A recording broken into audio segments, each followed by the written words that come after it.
ಉದ್ದಿನ ವಡೆ ಮಾಡೋಕ್ಕೆ ಕಲಸಿಟ್ಟಿದ್ದಾರೆ ಅರ್ಶಿಟ್ಟು. ಇನ್ನೀಗ ಎಣ್ಣೆ ಕಾಯ್ತಾ ಇದೆ ನೋಡಿ, ಎಣ್ಣೆ ಕಾಯ್ತಾ ಇದೆ ನೋಡಿ, ವಡೆ ಬಿಡ್ತಾ ಇದ್ದಾರೆ.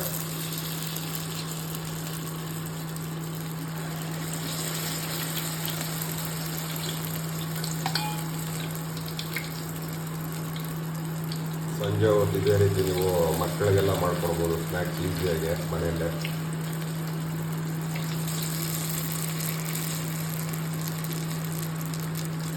ಎಷ್ಟು ಜನ ಮನೇಲಿ ಈ ಥರ ಟ್ರೈ ಮಾಡಿದ್ದೀರಾ ಕಮೆಂಟ್ ಮಾಡಿ.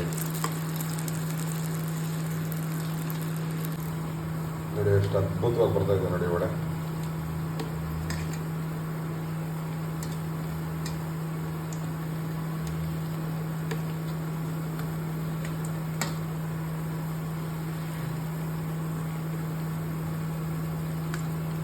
ನೀವು ಟ್ರೈ ಮಾಡಿ ನೋಡಿ.